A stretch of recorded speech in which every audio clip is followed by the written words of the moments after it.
زما په خوشحاله نه د ستا په خوشحاله نه ته زما خیر نه غواړې د ستا خیر نه غواړم ته زما په بربادۍ خوشحالېږي زه ستا په بربادۍ خوشحالېږم زه تا وجنم ته ما وجنې ځکه نه وم نن چې لږ ډېر امید پیدا شوی دی چې دا ستاسو مینه دا ستاسو محبت او دا ستاسو احساس وینم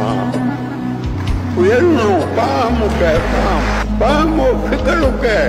او زه بیا ډېر لوی اپیل کړی هغه د خپلو لیډرانو ته کوم چې پام وکړه موږ باندې خدای یو لوی فضل کړی دی نن یې موږ راویښ کړي یو